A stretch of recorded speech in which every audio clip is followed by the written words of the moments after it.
আমার দুষ্টু বন্ধুরা, কেমন আছো তোমরা? নিশ্চয়ই তোমরা খুব ভালো আছো। তোমাদেরকে মজা দেওয়ার জন্য আবারও নতুন একটি গল্প নিয়ে এলাম। আজকের গল্পটি খুবই মজাদার হতে চলেছে। আমি শিওর বলতে পারি গল্পটি শেষ পর্যন্ত শুনলে তোমাদের দাঁড়িয়ে যাবে। তাই ভিডিওটা শুরু থেকে শেষ পর্যন্ত দেখার অনুরোধ রইল। তাহলে কথা না বাড়িয়ে এবার আসল ঘটনা আসি। আমার নাম ইমন। আমার বয়স 22 বছর। কিছুদিন আগে আমি বিয়ে পাশ করেছি। আমার মায়ের নাম শিরিন জাহান আর আমার বাবার নাম তৌকির খান। বাবা মা, দাদি এবং 4 বছরের ছোট বোন আরিফাকে নিয়ে আমাদের ছোট্ট সংসার। আমার বাবা মায়ের বয়সের মধ্যে অনেক ব্যবধান। আমার বাবার বয়স 59 বছর আর আমার মায়ের বয়স মাত্র 36 বছর, কিন্তু আমাকে দেখলে কেউ বিশ্বাসই করবে না যে আমার মায়ের 22 বছরের একটা ছেলে আছে আর 4 বছরের একটা মেয়ে আছে। আমার মা দেখতে খুব সুন্দর, গায়ের রং ফর্সা, মায়ের মুখটা অনেক বেশি মায়াবী, পালতোলা নৌকার মতো মায়ের দুটি চোখ। মায়ের চেহারা যে কোনো পুরুষের মাথা খারাপ করে দিতে পারবে। আমার মা অনেক বেশি শিক্ষিত আর স্মার্ট। আমার মা এখনো ওয়েস্টার্ন পরে, যাতে করে মাকে খুব বেশি ইয়াং লাগে। আমি কোনো দিন আমার মাকে নিয়ে কোনো খারাপ চিন্তা করিনি, বরং আমি আমার মাকে অনেক বেশি ভয় পেতাম।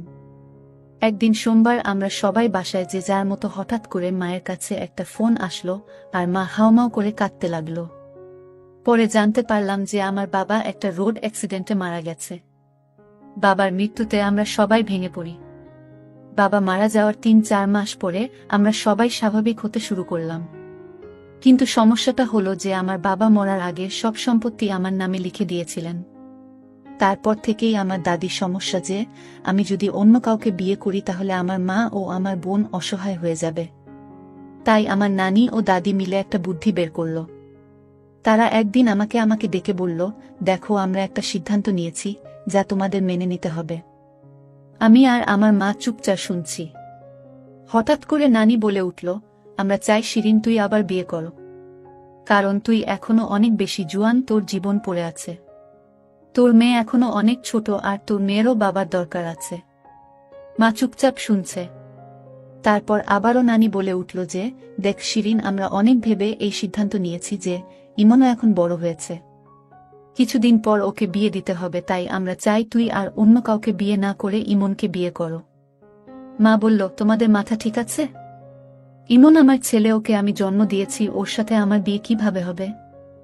এটা অনৈতিক আর পাপ। আমরা জানি যে এখানে কিছু সমাজের নিয়ম আছে, কিন্তু নিয়ম একটা সময় যে চেঞ্জ করতে হয়। মা তাই বলে নিজের ছেলেকে দিয়ে। তোমরা এটা ভাবতে পারো কিভাবে? আমি কোনোদিন এই পাপ কাজ করব না। তারপর নানি আর দাদি অনেক জোর করল আর হুমকি দিল যে আমরা যদি এই সিদ্ধান্ত মেনে না নিই তাহলে তারা এই বাড়ি ছেড়ে চলে যাবে। মা হাউমাউ করে কান্না শুরু করল। আমি চুপচাপ বসে আছি। আমার বলার মতো কোনো ভাষা নেই। তারপর দাদু আর নানু মাকে বোঝানো শুরু করল যে দেখ, তোকে মরার আগে সবকিছু ইমনের নামে করে গেছে। এখনো যদি অন্য কোনো ভুল মেয়ের পাল্লায় পড়ে তাহলে তোর আর তোর মেয়ের জীবন ধ্বংস হয়ে যাবে। তোর মেয়ের কথা চিন্তা করে রাজি হয়ে যা। মায়ের কান্না থামে না। আমি তো অবাক, কারণ আমি মাকে নিয়ে কোনোদিনই সেভাবে কিছু ভাবিনি। তারপর দাদু আর নানা অনেক বোঝানোর পর মাকে বলল যে দেখ, তুই মেনে নিবি, তা না হলে আমাদের সারা জীবনের জন্য হারাবি। মায়ের কান্না থামে না। তারপর আমাকে দাদু নানু জিজ্ঞেস করল, তোর কোনো আপত্তি আছে? আমি দাদু আর নানুকে অনেক ভয় পেতাম, তাই তাদের উপরে কোনো কথা না বলে চুপচাপ করে রইলাম। অনেক জোরাজুরির পর তারা মাকে রাজি করালো। তারপর যে যার রুমে চলে গেল। আমি রুমে গিয়ে ভাবছি, এটা কিভাবে সম্ভব? আমার জন্মদাত্রী মায়ের সাথে আমার বিয়ে। মানুষ কি বলবে? আমি আমার বন্ধুদের মুখ দেখাব কিভাবে? মাথায় অনেক কিছু ঘুরতে লাগলো। নিজেকে কোনোভাবে স্থির রাখতে পারছিলাম না। আমি আমার মাকে অনেক ভালোবাসতাম আর সম্মান করতাম। আমি কোনোদিন আমার মাকে নিয়ে খারাপ কিছু চিন্তা করি নাই। তো আমার জন্য আর মায়ের জন্য এই ব্যাপারটা মেনে নেওয়া অনেক কঠিন ছিল। আমাদের বিয়ের কথা ঠিক হওয়ার পর থেকে আমি মায়ের সামনে যেতে লজ্জা পেতাম। মা ও আমাকে আগের মতো বকাচকা করত না। আমাকে দেখলে মাথা নিচু করে নিজের কাজ করত। নানু আর দাদু আমাদের বিয়ের দিন ঠিক করল 7 দিন পরে। আমি আর মা দুজনে অনেক বেশি মনমরা হয়েছিলাম। তারপর একদিন মা আমার কাছে এসে বলল, ইমন, তুই কি বিয়েতে রাজি? আমি বললাম, আমি আর কোনো রাস্তা না দেখে হ্যাঁ বলেছি। হ্যাঁ রে, আমার জন্য তোর জীবনটাও নষ্ট করে দিল। কি আর করব আমি? আমাদের কাছে আর রাস্তা নাই। তুমি মনমরা হয়ে থেকো না। তুমি মন মরা হয়ে থাকলে আমার ভালো লাগে না। তুই জানিস, স্বামী স্ত্রীর সম্পর্কের মধ্যে আর মা ছেলের সম্পর্কের মধ্যে যে আকাশ পাতাল তফাৎ। একটা মা ছেলে হয়ে আমাদের ওইগুলো করতে হবে যা একটা স্বামী স্ত্রী করে। আমি তোকে আর আগের মতো শাসন করতে পারবো না, কারণ তুই হয়ে যাবি আমার স্বামী। তখন আমার ছেলে থাকবি না। মা, আমি সারা জীবন তোমার ছেলে থাকব, আর এই বিয়ে হচ্ছে একটা কাগজের বিয়ে মাত্র। আমরা সারা জীবন মা ছেলে থাকব, আর তুমি আমাকে যখন ইচ্ছা যেভাবে ইচ্ছা শাসন করো। আমাদের মধ্যে কোনো চেঞ্জ আসবে না। আমি তোমাকে সবসময় সম্মান করতাম আর সারা জীবন করব। মা একটু আশ্বাস পেয়ে আমার কাছে অনেক খুশি হয়ে গেল। তারপর আমাকে বলল, আচ্ছা, আমি না হয় আমার জীবনের অর্ধেক পার করে ফেলেছি, কিন্তু তুই তো এখনো অনেক বেশি ইয়াং, তোর কত আশা ছিল তো বিয়ে নিয়ে, তাই না? কত কিছু না ভেবে রেখেছিলি যে এমন মেয়ে বিয়ে করবি, এমন জায়গায় ঘুরতে যাবি, দুষ্টুমি করবি, ঘোরাফেরা করবি, সব পানিতে গেল।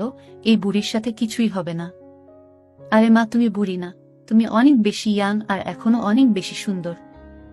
আর হ্যাঁ, অনেক আশা ছিল, কিন্তু সমস্যা নাই, তুমি তো আমার মা, পর তো কেউ না।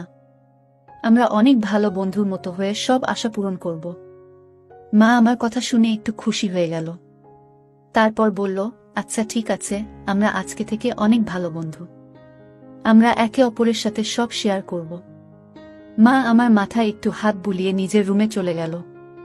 পরের দিন থেকে মাকে আর মন খারাপ মনে হলো না। আমি আর মা সেদিন অনেক বিষয় নিয়ে কথা বললাম। আমি মাকে এটা বললাম, আমার জীবনে কোনো প্রেমিকা ছিল না। মা তো শুনে অবাক হয়ে গেল। তারপর আমাকে তার জীবনে অনেক গল্প আমাকে বলল। আমি আর মা অনেকটা ফ্রি হয়ে গেলাম। আমি আর মা বিয়ে হওয়ার যে দিনগুলো বাকি ছিল, আমরা আমাদের জীবনের সবচেয়ে ভালো সময় কাটিয়েছি একসাথে। কারণ আমরা একসাথে হাসাহাসি করতাম, মুভি দেখতাম, রাতভর আড্ডা দিতাম, একসাথে গেম খেলতাম, আবার ঘুরতে যেতাম। আমি ওই কয়েকদিনে আসলে ভালো বন্ধু হয়ে গেলাম। যাই হোক, আমাদের বিয়ের একদিন আগে দাদু আর নানু আমাকে আর মাকে নিয়ে গেল শপিংয়ের জন্য। আমরা খুব হাসাহাসি করছিলাম, তা দেখে নানু আর দাদি অনেক খুশি হল। যাই হোক, আমি আর মা পছন্দ করে অনেক কিছু কেনাকাটা করলাম। মাকে আমি পছন্দ করে প্রথম বেনারসি শাড়ি কিনে দিলাম। মা একটু লজ্জা পেয়ে গেল। পরের দিন আমাদের বিয়ের আয়োজন করা হলো। কিছু মানুষকে ডাকা হলো। যাই হোক, মাকে দাদি আর নানি মিলে রেডি করে দিচ্ছে। আমি গোসল করে শেরওয়ানি পরে নিলাম। তারপর নিজের রুমে অপেক্ষা করতে লাগলাম। একটু পরে দাদি এসে বলল, কাজী সাহেব চলে এসেছে। এই কথা শোনার পর থেকেই আমার বুকটা কেমন যেন থরথর করে কাঁপা শুরু করে দিল। কারণ আজকে আমার বিয়ে হতে যাচ্ছে, তাও আবার আমার নিজের মায়ের সাথে। আমি খুব বেশি ভয়ে ছিলাম। রুম থেকে বের হয়ে দেখলাম মা আগে থেকে টেবিলের মধ্যে বসে আছে। মা বেনারসি শাড়ি পরেছে, মাথায় কাপড় দিয়ে রাখছে, হাতে হালকা গয়না পরছে আর হালকা মেক আপ করছে। মাকে আসলেই সুন্দর লাগছে, একদম ঠিক যেন নতুন বউয়ের মতো। আমি গিয়ে মায়ের পাশে বসলাম আর কানে কানে ফিসফিস করে বললাম, মা, তোমাকে অনেক সুন্দর লাগছে। আমার কথা শুনে মা একটা হাসি দিল। তারপর কাজী সাহেব আমাদের বিয়ে পড়ানো শুরু করল। কাজী জানত যে আমরা মা ছেলে, তারপরও অনেক টাকার বিনিময়ে বিয়েটা পড়াচ্ছে। যাই হোক, আমরা দুইজনে কবুল বলে ফেললাম। আমাদের বিয়ে হয়ে গেল। আমরা মা ছেলে থেকে হয়ে গেলাম স্বামী স্ত্রী। যে নারী আমাকে পেট ধরেই পৃথিবীতে এনেছে, সে কিনা আমার বিয়ে করা বউ হয়ে গেল। দাদি আর নানি তো অনেক খুশি, আমাদের আশীর্বাদ করলেন। তারপর বাকি মেহমানরা আমাদের আশীর্বাদ দিয়ে রাতের খাবার খেয়ে চলে গেলেন। তারপর আমরা সবাই খাবার টেবিলে বসে খাচ্ছি। ওই সময় আমার বোন আমাকে বলল, ভাইয়া, আজকে কার বিয়ে হলো? তারপর দাদি আরিফাকে কোলে নিয়ে বলল, আরিফা, আজকে থেকে তুমি ওকে বাবা বলে ডাকবে। ও ছোট মানুষ মাথা নাড়িয়ে হ্যাঁ বলল। আমাদের খাওয়া দাওয়া শেষ করে আমাকে নিয়ে তার রুমে গেল। আমি আমার রুমের দিকে যেতে লাগলে দাদি আমাকে বলল, ইমন, আজকে থেকে তুমি নতুন জীবন শুরু করেছ। তোমার মা এখন তোমার বিয়ে করা স্ত্রী। ওর সব চাহিদা, ইচ্ছে, সুখ দুঃখ এখন থেকে তুমি দেখবে। ওকে এখন থেকে একজন আদর্শ স্বামীর মতো ভালোবাসবা। আমি দাদির কথা শুনে অনেক বেশি লজ্জা পেয়ে গেলাম। তারপরও শুধুমাত্র মাথা নাড়িয়ে বললাম, তারপর আমার রুমের দিকে যেতে লাগলাম। দাদি থামিয়ে বলল, আজকে থেকে তোমরা একসাথে ঘুমাবা। আমি তো আরো চমকে গেলাম। তারপর দাদু আমাকে নিয়ে মায়ের রুমে ঠেলে দিল। দেখলাম না তোমাকে কি যেন বোঝাচ্ছে। আমি যে দাঁড়িয়ে রইলাম। একটু পরে না দেখে বলল, আসেন জামাই সাহেব, আমি বের হয়ে যাচ্ছি। আমি এই কথা শুনে লজ্জায় লাল হয়ে গেলাম। এরপরে নানি রুম থেকে বের হয়ে গেল।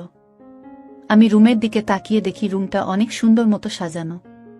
খাট ফুল দিয়ে অনেক সুন্দর করে সাজিয়েছে, কারণ তারা চায় আমি আমার মায়ের সাথে বাসর করি। যে আমার ভাবতেই কেমন যেন ঘৃণা লাগছে। আমি চুপচাপ দাঁড়িয়ে রইলাম। মা আমাকে দেখে বলল, আসো ইমন, দাঁড়িয়ে আছো কেন? আমি মায়ের কথা শুনে গিয়ে খাটের মধ্যে বসলাম। তারপর মাকে বললাম, দেখছো তারা কি করেছে, রুমের অবস্থা। তাদের মাথায় আসলেই ঝামেলা আছে। আরে বইল না, আমাকে যে কত কিছু বলল, কিভাবে কি করতে হবে। তারা আসলে ভাবছে যে আমরা মা ছেলে হয়ে গুলো করব। হ্যাঁ, যত সব ফালতু। যাক, বাদ দাও। এখন থেকে আমাদের এক রুমে ঘুমাতে হবে। তোমার কি কোনো সমস্যা হবে? না, সমস্যা হবে কেন? তুমি তো ছোটবেলায় আমার সাথে ঘুমাইতা, আর এখন তুমি থাকলে ভালোই হবে। ঘুম না আসলে আড্ডা দেয়া যাবে। যাক, তাহলে ভালো। তো আজকে কেমন লাগলো? সত্যি বলতে না, আমার অনেক ভালো লেগেছে। এত বছর পর মনে হচ্ছে আমি আবার কোণে হয়েছি, বউ রূপে সেজেছি। আমার কাছেই খুবই ভালো লেগেছে। তোমার কাছে কেমন লেগেছে? আমার মধ্যে অনেক ভয় কাজ করেছে যে আমাদের সম্পর্ক কিভাবে মিনিটের মধ্যে চেঞ্জ হয়ে গেল। আরে কই, আমরা তো আগে থেকেই ডিসিশন নিয়েছিলাম যে আমরা অনেক ভালো বন্ধু হয়ে থাকব। এইসব আজাইরা জিনিসগুলো নিয়ে মন খারাপ করব না। হ্যাঁ, ঠিক বলেছ। যাক, আমি অনেক বেশি ক্লান্ত। আমি না হয় ঘুমিয়ে পড়ি। মা বলল, হ্যাঁ, আমি অনেক বেশি ক্লান্ত। আমি ফ্রেশ হয়ে আসি, তারপর আমিও ঘুমিয়ে পড়ব। তুমি শুয়ে পড়ো। আমি আচ্ছা বলে খাটের একপাশে শুয়ে পড়লাম। একটু পরে মা এসে লাইট অফ করে দিল। এই গল্পের বাকি অংশ দেখতে সামিয়া ব্লগ চ্যানেলটি সাবস্ক্রাইব করে রাখুন।